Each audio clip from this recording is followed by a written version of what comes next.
자, 이번 시간은 국제연합의 여러 기관들에 대해서 좀 알아보도록 하겠습니다. 국제연합이란 말 많이 듣기는 했는데, 좀 잘 보죠.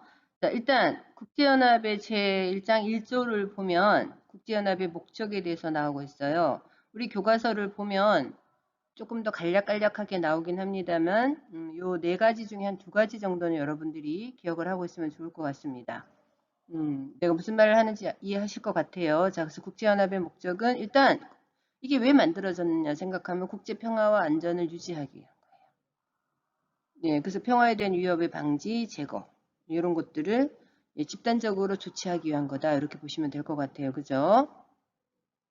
자, 그 다음에 두 번째는 평등권 및 자결의 원칙의 존중에 기초해서 국가 간의 우호를 발전시켜서 그쵸? 예, 세계 평화를 강화하기 위한 것에 있다 이렇게 보시면 되고요.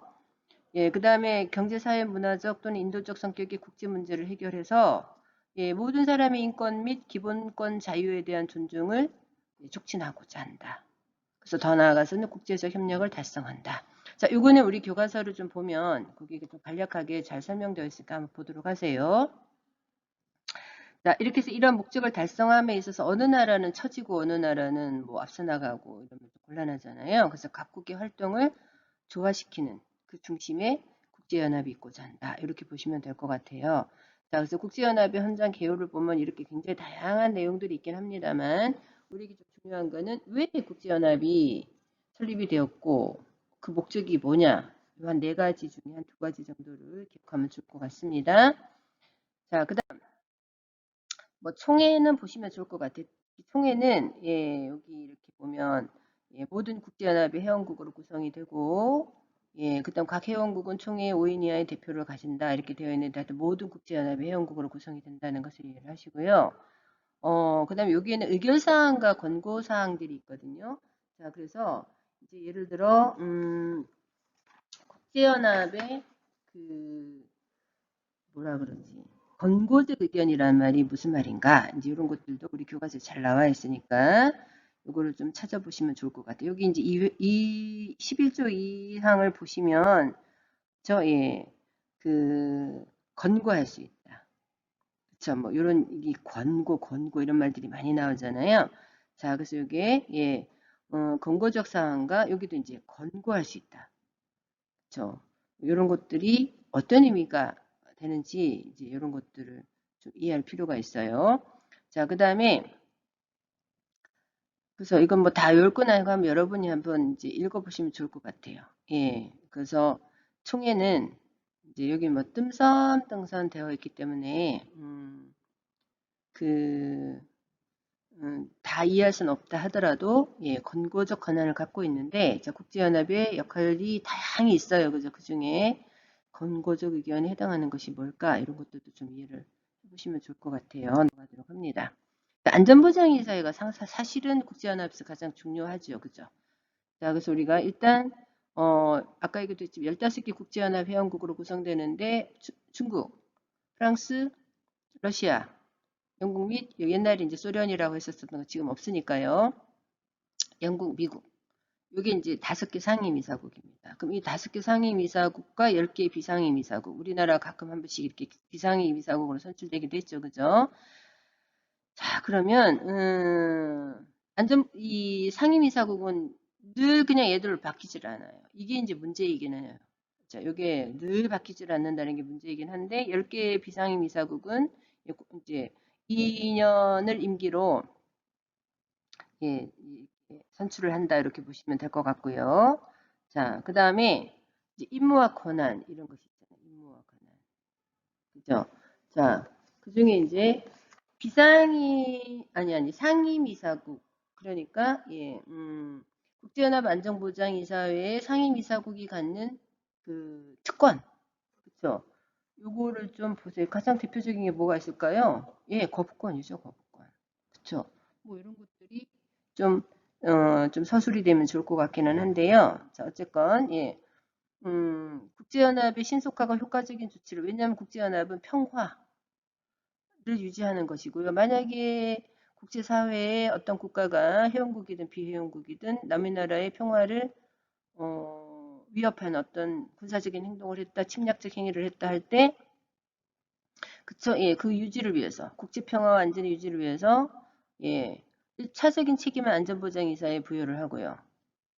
그쵸? 안전보장이사회가 그 책임하에 의무를 이행함에 있어서 회원국을 대신하여 활동하는 것에 동의한다. 이런 것이잖아요. 그러니까, 사실은 안전보장 평화 유지를 위해서는 진짜로 이 안전보장이사회의 결의가 상당히 실질적인 중요한 역할을 한다. 이렇게 보시면 될 것 같아요. 자, 그 다음에, 예, 국제연합 회원국은 안전보장이사의 결정을 이 현장에 따라 수락하고 이행할 것을 동의한다. 이게 굉장히 좀 권고를 떠나서 의무적인 상황이다. 이렇게 보시면 될 것 같고요. 하여튼 이렇게 해서 지금 여기에 제가 이제 이렇게 그 뭐라 그러지? 예, 백과사전이나 이런 것을 통해서 나오는 거하고는 다르게 우리 교과서에는 조금 구체적인 용어로 국제연합 안전보장이사회가 갖는 상임이사국이 도대체 뭐며 그들이 갖는 특권이 뭐냐 이런 것들이 잘 이제 이렇게 서술되어 있으니까 좀 보도록 하겠습니다. 자, 그래서 이제 안전보장이사의 표결은 그 절차 사항과 비절차 사항이 있어요. 요거는 상임이사국이 뭐 거부권을 행사를 하든 말든 이런 것이죠. 그러니까 이 절차 사항은 그냥 예를 들어 의제를 뭐 어떻게 하고 토의 순서를 어떻게 하고 뭐 회의 참석국을 초대하고 이런 것들이 절차 사항이다 이렇게 보시면 될 것 같고요. 근데 이제 비절차 사항은 좀 중요한 거예요. 예, 그래서 절차 사항보다 비절차 사항은 조금 더 특수하고 좀 중요하다 이렇게 보시면 될 것 같고요. 그러니까 당연히 분쟁의 평화적 해결이나 강제 조치, 그거에 대한 권고나 강제 조치에 해당하는 좀 중요한 사안이다 놓고 보면 반드시 상임이사국의 5개 나라의 동의는 반드시 받아야 돼요. 그러니까 요거를 포함해서 9개국이 찬성 투표니까 나머지 뭐 그쵸. 여기는 상임이사국이 뭐 거부권 행사하든 말든 상관없고 5개 이사국, 15개 이사국 중에 9개만 받으면 되는데 여기는 5개 상임이사국이 일단 동의를 해줘야 돼요. 그리고 나머지 4개국만 찬성하면 되는 거거든요. 그러니까 여기 상임이사국 쪽 반대 투표를 하는 국가 하나라도 있으면 부결이 된다 이런 것이죠. 그러니까 예를 들어 어떤 나라를 회원국으로 받아들일 것이냐 말 것이냐 이거는 절차 사항이 아니고 비절차 사항인 거예요. 자, 이렇게 해서 이게 지금 안전보장이사회가 갖고 있는 굉장히 특히 상임이사국이 갖는 굉장한 어떤 그 특권이다 이렇게 보시면 될 것 같죠. 자, 그 다음에 경제사회이사회 이것도 그냥 보세요. 아주 엄청 중요. 우리가 이제 여기에 이사국으로 선출이 되기도 하고 하잖아요. 자, 요거는 그냥 보시라고 우리가 이제 굉장히 많은 시간, 1시간 단위로 여러분들하고 만나서 얘기를 하면 좀 자세히 볼 것 같기는 한데 오늘은 그럴 시간이 없으니까 이런 것도 있구나.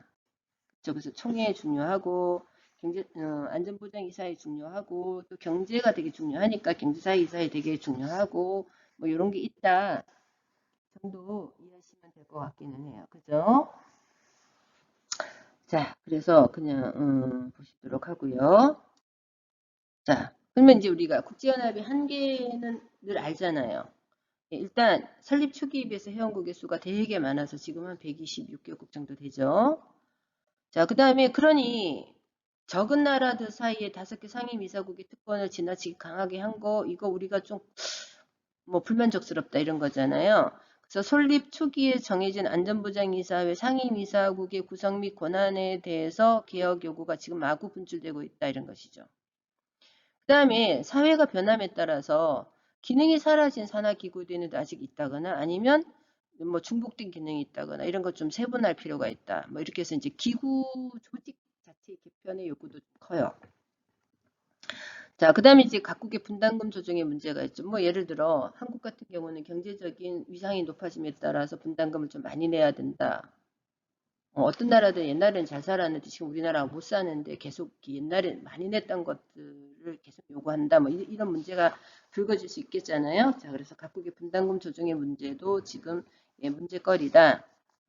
자, 그래서 이제 뭐 한 얘기지만 현대사회 환경 문제나 새롭게 대두되는 여러 테러의 문제나 뭐 이런 국제적인 이슈들을 그때그때 효과적으로 잘 대응하지 못하는 이런 문제들이 있어서 꾸준히 국제연합의 어떤 그 한계점을 지적하면서 개혁을 해야 된다라고 하는 요구들이 있다 이렇게 보시면 될 것 같습니다. 자, 그러면 바람직한 개혁 방안은 하나만 한 소리이긴 한데요. 당연히 민주성과 지역 대표성을 강화해야 되겠죠. 그렇죠? 지금은 현재 선진국에 너무 많은, 특히 미국에 너무 많은 입김이 작용을 하고 있다. 이렇게 보시면 될 것 같아요. 자, 그 다음에 이제 필요 인원들을 적재적소에 배치하고 예산을 절감을 해야 된다. 요거는 뭐 어떤 조직이든지 이거는 가장 기본적인 어떤 그 방안의 방향성이지 않을까 싶어요. 예, 그 다음에 우리 평화유지군 되게 중요하잖아요. 평화유지군. 네, 그래서 그 평화유지군의 분담금의 비율, 혹은 연체와 관련된 분담금 등 새롭게 조정해야 할 방향들이 좀 있다. 이렇게 보시면 될 것 같고요. 예, 지금 사실은 약간 국제연합이 핵 문제 내지는 무슨 테러 문제, 그 다음에 최근에 굉장히 이제 사회 이슈로 떠오르는 난민의 문제 등 이게 이제 복잡하죠. 사실 해결하기가 되게 어려운데, 근데 이제 어렵기는 해도 그래도 우리가 기대하는 것만큼의 어떤 국제연합의 어떤 해결의 능력 이런 것에 또 못 미쳐요.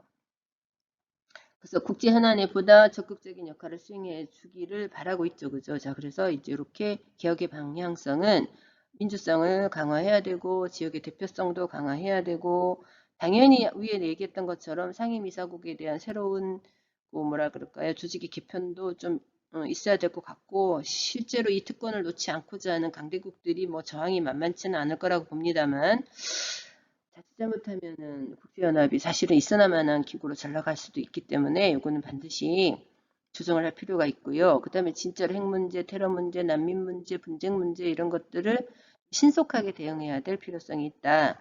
이런 것들로 정리를 하시면 될 것 같습니다. 자, 이번 여기까지이고요. 예, 마지막 하나 남은 거 잘 들어주세요.